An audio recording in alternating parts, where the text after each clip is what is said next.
Hello, ladies and gentlemen, boys and girls. My name is Dr. Goji, the Collector.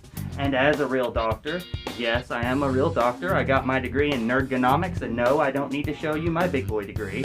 I feel that it is my duty to dissect and diagnose various items, games, and movies and so forth from the nerddom to that I love, and I'm sure that you do and will too.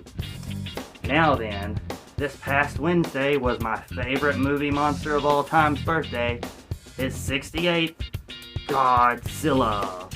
And in honor of the big G-Man himself, I've decided that for my very first dissection and diagnosis, I'm going to pick none other than Godzilla, destroy all monsters, melee. Okay, ladies and gentlemen, before I take the blood sample and get the chart ready, I must first address that the copyright to all Godzilla material is owned by Toho. And I'm saying this for copyright reasons. I don't want to get a strike or anything like that.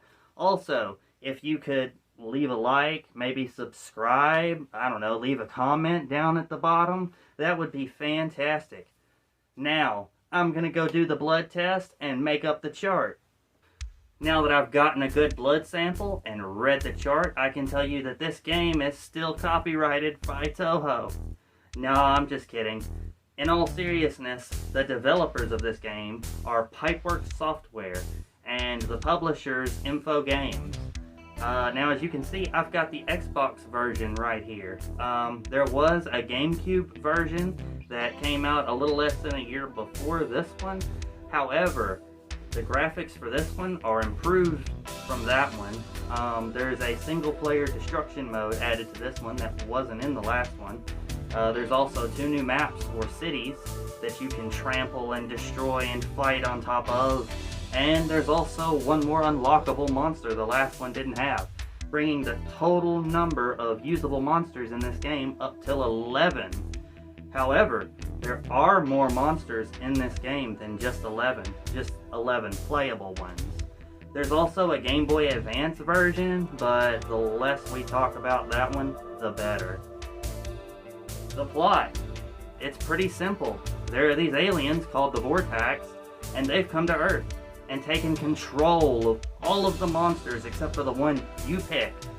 Now it is your job, and your monster of course, to defeat all of the other mind-controlled monsters in the game, and to get to the Vortex Monster Grand Slam champion. Which, I'm not going to spoil, but he's pretty hard to beat if you haven't played the game before. Now, the varying levels of difficulty can go up or down depending upon what monster it is. Some of them are easier than others, and the difficulty does go up the more you play the game. Am I still on? Oh. Well, we now return you to whatever it was you were doing. Idiots. Your monster has proven to be a worthy adversary, but it is of no consequence. We are now prepared to unleash our ultimate monster. But first, permit me to offer a little demonstration of its awesome power. Engage teleportation beam. And now we will see who is king of the monsters.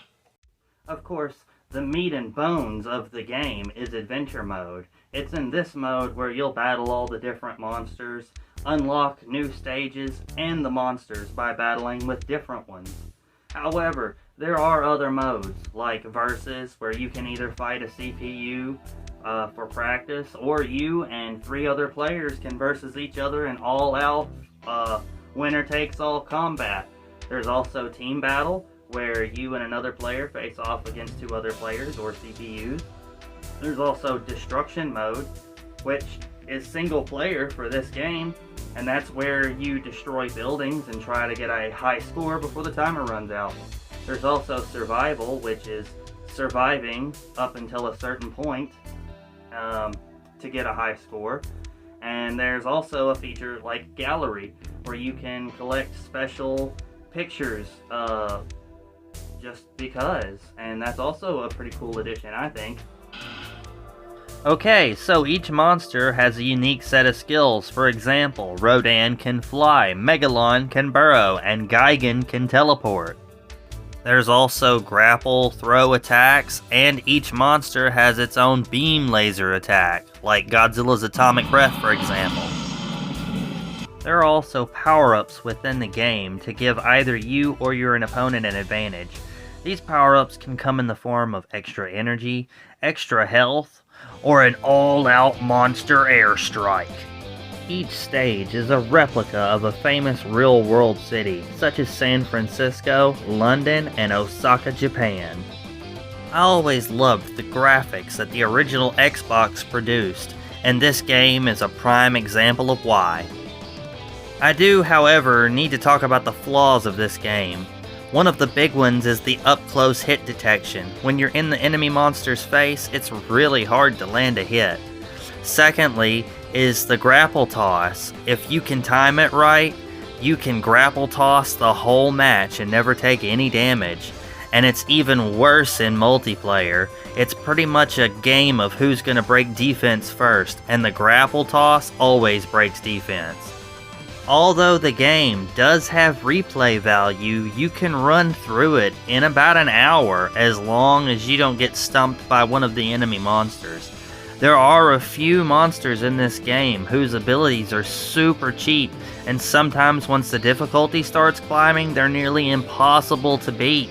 So you'll either beat this game in about an hour, or you'll quit because you can't get past the third or fourth monster. And the final monster of the game? Forget about it. He's super crazy tough. Ultimately, I think I'm ready for my final diagnosis on this game. Although multiplayer can be taxing and the monster difficulties can shoot through the roof at times, Godzilla Destroy All Monsters Melee is a very fun game, and it lives up to its title.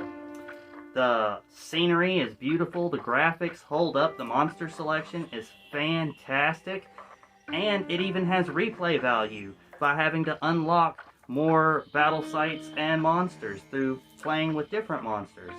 That in and of itself is fantastic. I would say for any tournament fighter or for any Godzilla fan, if you got an hour, hour and a half to kill, definitely pick up Godzilla Destroy All Monsters Melee. Just not for the Game Boy Advance. I've been Dr. Goji, the Collector, and I'll catch you next time.